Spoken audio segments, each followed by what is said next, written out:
On Target con Willy Lora. Actualidad y puntos de vista integrales. Ya estamos de vuelta.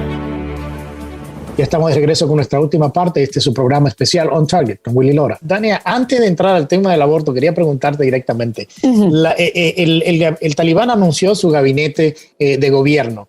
La preocupación del Departamento de Estado es que no había mujeres dentro del gabinete de gobierno del Talibán. E inclusive dentro de este gabinete del Talibán, 4 de sus miembros fueron terroristas que estuvieron presos en Guantánamo y uno de ellos está en la lista de los más buscados del FBI con una recompensa de $10 millones.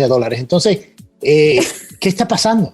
O sea, óyeme, la preocupación es la inclusión de mujeres, pero no que su gabinete está lleno de terroristas. Óyeme, en mi programa el otro día, Willy, yo estaba diciendo que ya yo iba a irme para Washington, que por favor se olvidaran de mí porque ya yo iba a ir a cobrar mis $10 millones porque encontré a uno de los más buscados del FBI, Sirajuddin Haqqani.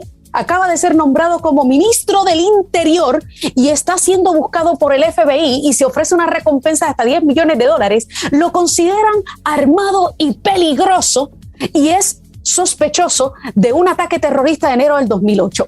O sea, y la preocupación es la inclusión de las mujeres. Y la preocupación es la inclusión de las mujeres. Pero olvídate de los $10 millones que estaban ofreciendo por Sirajuddin Haqqani. Señores, realmente es que increíble. Esto es una parodia de administración lo que tenemos. Es increíble. María, esta semana el Departamento de Justicia, ya yéndonos directamente al tema del aborto, demandó al estado de Texas por la puesta en efecto de la ley pasada, que la Suprema Corte aprobó de que podía ser utilizada, donde prohíbe el aborto después de 6 semanas de concepción del embarazo.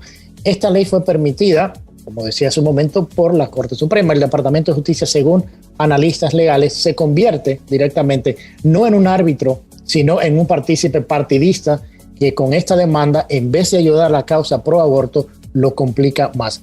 María, ¿cómo tú ves esta demanda? Bueno, la verdad que es lamentable, ¿no? En el estado en el que nos encontramos en Estados Unidos, en el que con una administración que todo aquel que defienda el derecho a la vida es un enemigo en términos absolutos. La propaganda que han llevado a cabo los medios de comunicación y la izquierda en este país para atacar esta ley de Texas es increíble, ¿no? Y yo leía varios comentarios, estoy de acuerdo, que si Biden hubiese puesto todos los recursos y toda la disposición para atacar digamos, para evacuar a los estadounidenses en Afganistán, como lo está haciendo para atacar a los estados de Texas y Florida, pues estaríamos hablando de otra cosa. La verdad es que yo honestamente creo que gracias a Dios hay estados como Texas en los que se defiende el derecho a la vida. Hay muchos críticos con la ley, sobre todo porque incluye la prohibición de abortar después de 6 meses y no exceptúa los casos de violación y de incesto. Pero también decir, y hemos estado leyendo mucho de esto, y yo no sé cómo lo va a enmarcar definitivamente el Departamento de Justicia, porque claro, bueno, sí, me imagino que será porque viola, según ellos, digamos, el precedente de Roe versus Wade, pero la realidad es que esa sentencia también tiene muchas lagunas que se ha pedido desde todos los sectores, conservadores y progresistas, que se aclare, ¿no? Y que se revise esa sentencia. Pero en definitiva, yo lo que me gustaría decir es explicar también que me parece que el tema de no incluir la violación y el incesto como excepciones es una pura distracción. ¿Por qué? Porque la mayoría de personas en este país, eso las personas que nos ven desde otros países lo tienen que saber, que si a uno le violan, Dios mío, al día siguiente tú estás en el hospital, tienes la pastilla anticonceptiva, la pastilla del día después, estamos hablando de 6 semanas. ¿Cuántos casos reales, por favor, de mujeres que han sido violadas van a acabar siendo embarazadas cuando hay estudios científicos de cuántos casos en los que los hombres por difusión o la mujer por shock, pues es imposible casi que se quede embarazada, pero estamos hablando de 6 semanas. Bueno, en fin, yo creo que es un mal precedente que el Departamento de Justicia se ponga del lado de aquellos que quieren acabar con la vida, sobre todo cuando ya hemos visto experimentos. Señores, yo soy española y en España es el segundo país del mundo donde menos niños nacen del mundo, donde ahora mismo estamos hablando, y esta es la agenda, para concluir, la agenda es que no nazcan niños y que acabemos con la vida de los no nacidos, porque entonces tendremos que dar paso a la inmigración masiva e ilegal en muchos casos. Lucía, mirando los números que usted está mirando, los números, las estadísticas sobre los embarazos que son por violencia, incesto, que vienen siendo menos de un 5%. Creo que andan en alrededor del 5%. Entonces, ¿por qué de este 5% vemos que este 95% de otros embarazos que no tienen que ver absolutamente nada con el tema de violación, sino que tienen que ver más con que me pasé un fin de semana, la pasé súper bien, no me cuidé? Entonces se quiere crear una política que va, en cierta manera, a acabar con la vida de bebés sin nacer en su totalidad, por el ejemplo de ese 5%. Entonces se vende como que es un asunto de salud de la mujer, que se vende que es como un asunto de acceso a cuidado médico, cuando, o sea, nada de eso tiene que ver con los números reales. O sea, ¿por qué se quiere politizar o por qué se quiere avanzar esta agenda?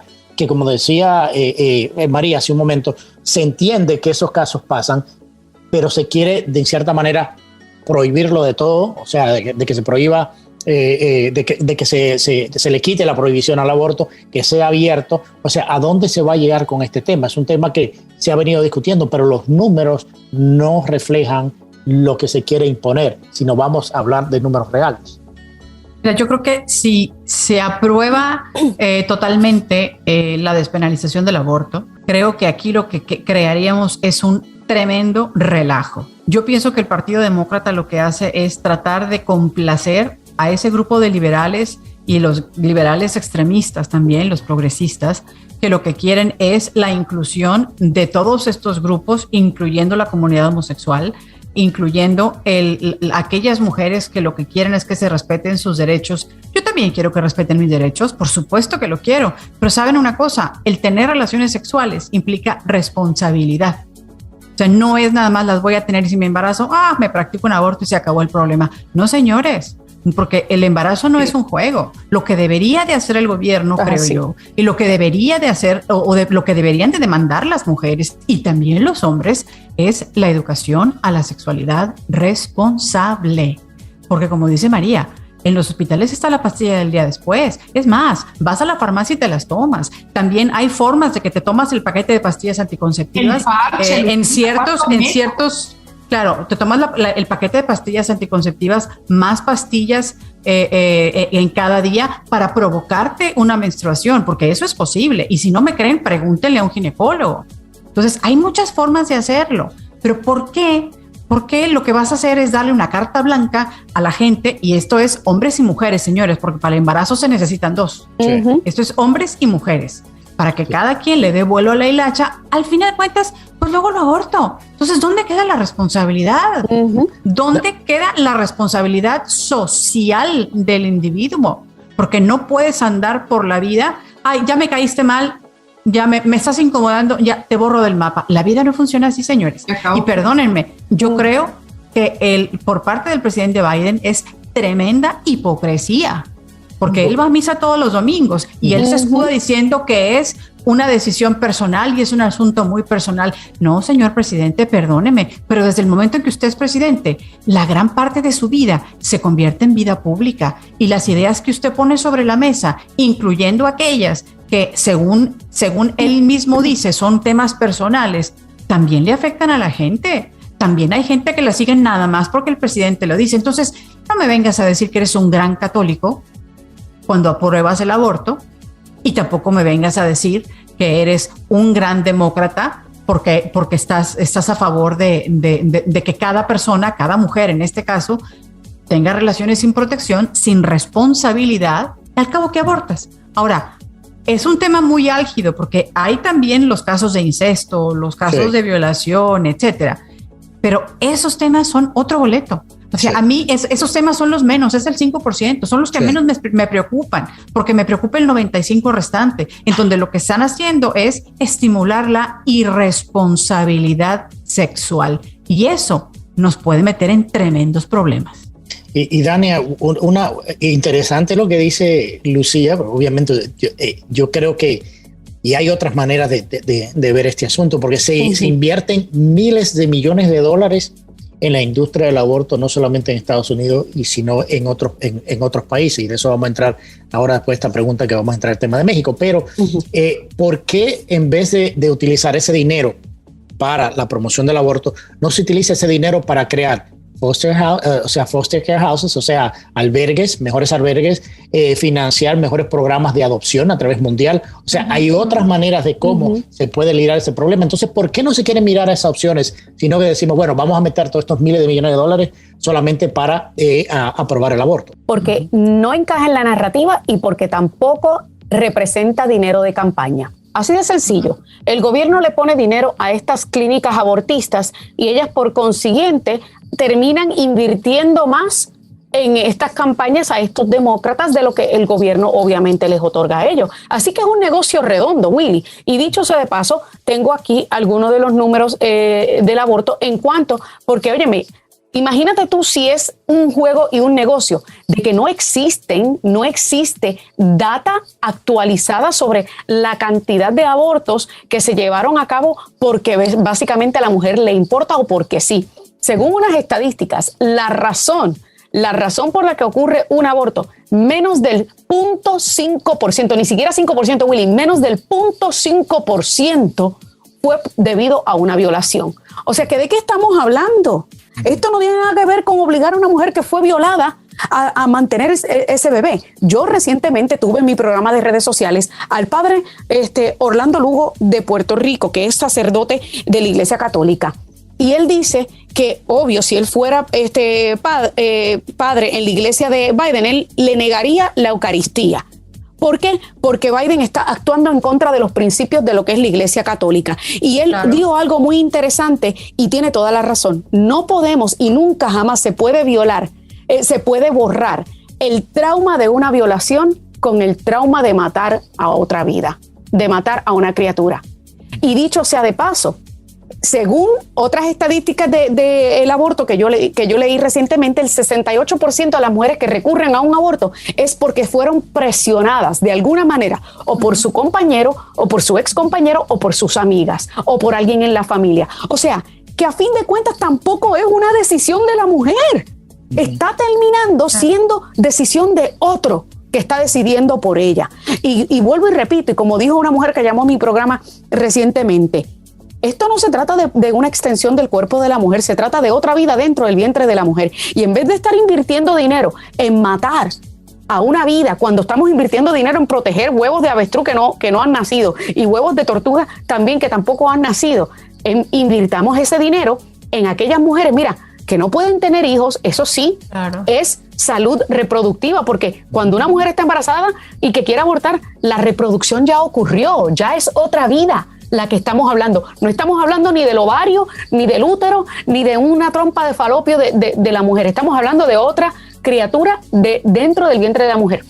Y si vamos a hablar de inversión, entonces que inviertan ese dinero en hacer, por ejemplo, la adopción algo mucho más accesible, que te puedo hablar de muchísimos casos, incluyendo el mío personal, que he comenzado el proceso para tratar de adoptar y óyeme, es largo, tedioso, costoso y sumamente complicado. Ni siquiera creo yo que han considerado realmente el impacto emocional que un aborto tiene en una mujer. Aunque la mujer diga que quiere el aborto, pero el impacto emocional que tiene eso en la vida de una mujer es enorme. Y no soy psicóloga, pero es que cargar con una cuestión de esa naturaleza, perdónenme, pero no debe ser absolutamente nada fácil. Oye, me conozco de mujeres que 25 años después de haber abortado todavía lloran haber hecho ese acto. Y el padre que tuve en mi programa dijo que él estaba liderando un grupo de mujeres que habían abortado y había una señora que tenía 80 años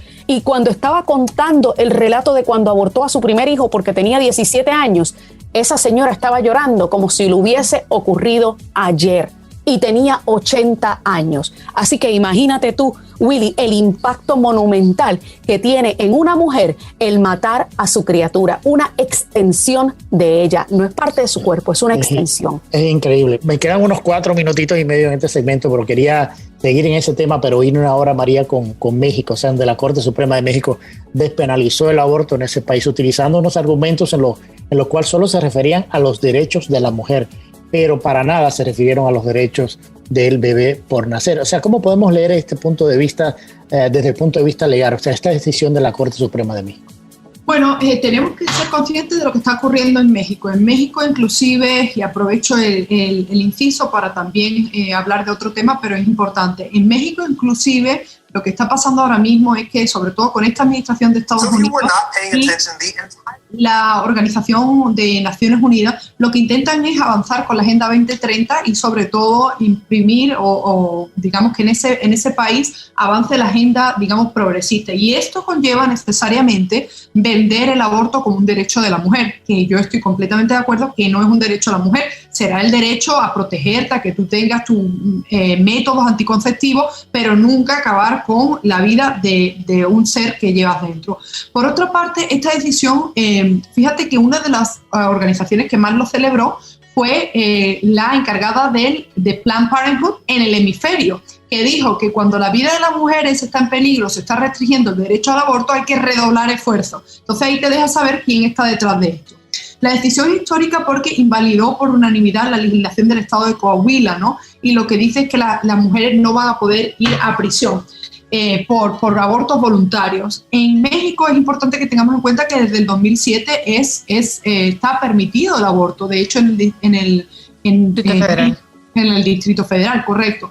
Pero esto, ¿por qué es preocupante? Pues es preocupante porque por todo lo que venimos hablando, porque realmente lo único que hacen es un grupo de élites globalistas que quieren imponer, como muy bien dice la diputada por Querétaro, Elsa Méndez, una cultura completamente distinta a la mexicana. México es uno de los países más católicos, México es un país familiar, no podemos además ni siquiera comparar. Y como dijo muy bien el gobernador Greg Abbott, si el problema es las violaciones o la violencia hacia la mujer, entonces eso es lo que hay que combatir. No, claro. Para combatir la violencia utilizamos una violencia aún mayor, es que eso nunca ha funcionado en la historia de la humanidad. Entonces México, país que yo también conozco muy bien y he ido, y es verdad, hay cosas mejorables y hay, que empoderar, si mal podemos utilizar ese término, mucha gente no le gusta, pero a mí sí, no tengo ningún problema, empoderar a la mujer, ayudarla a que salga por sí sola adelante, que haya más mujeres empresarias, pero tener cuidado porque las políticas internacionales hemos visto el efecto devastador que ha tenido. De nuevo vuelvo al caso de Europa y España. Es terrible estas políticas feministas que en un primer lugar te venden como para la igualdad entre hombres y mujeres y lo único que quieren que llevar a cabo es el supremacismo de la mujer y acabar con la familia y aniquilar al hombre, sobre todo en el caso de que sean blancos. Yo he estado en el estado de Guanajuato, en México, entrevistando a mujeres condenadas a 30 años de prisión por abortos espontáneos. O sea, lo primero que tienen que empezar a hacer es revisar la legislación en el país en lugar de estar creando nuevas leyes, despenalizando acciones que realmente son con intención y revisando los casos de todas esas mujeres inocentes que han pagado hasta 30 años de cárcel porque son indígenas, se agacharon a hacer alguna necesidad y se les vino el bebé de manera espontánea y las mujeres ni siquiera saben ni qué ni por qué les pasó, pero están en la cárcel. O sea, primero empiezan a revisar sus leyes y empiezan a revisar las reglas que tienen implementadas, sobre todo en Guanajuato, que es un estado ultra conservador, antes de venir a hablar de despenalizar el aborto, no por otras razones. Bueno, yo creo que ha sido un tema y ha sido un programa súper interesante. O sea, ya se me acabó el tiempo. Quiero darle las gracias infinitamente a esta mesa redonda que siempre ha sido bien acertada en todos estos temas que tocamos siempre y especialmente el día de hoy. Así que muchísimas gracias a las chicas por estar con nosotros en esta hora. Gracias. Al contrario, gracias Willy por invitarnos. Bueno, llegamos al final de este programa especial en donde analizamos las nuevas imposiciones de la Casa Blanca sobre el patógeno y las vacunas, el esfuerzo por cambiar la narrativa sobre el fracaso en Afganistán, la crisis migratoria y la demanda al estado de Texas por parte del Departamento de Justicia por el tema de la ley sobre el aborto aprobada en el estado. Quiero darle las gracias a mis colegas desde Miami, la doctora María Herrera Mellado, abogada, desde Houston, la periodista Lucía Navarro y desde el centro de la Florida, la también periodista Dani Alexandrino, por sus análisis. Les agradezco muchísimo que me hayan acompañado en esta hora y a nuestra audiencia le agradecemos la atención y su tiempo a este programa especial y los invitamos a que nos acompañen la próxima semana con otra entrega más de On Target con Willy Lora. Y recuerda, es duro fracasar, pero es todavía peor no haber intentado nunca triunfar. Que pasen un excelente fin de semana. On Target con Willy Lora. Gracias por su compañía. Escúchanos nuevamente en nuestra próxima entrega en Radio 97.9 FM en iHeartRadio.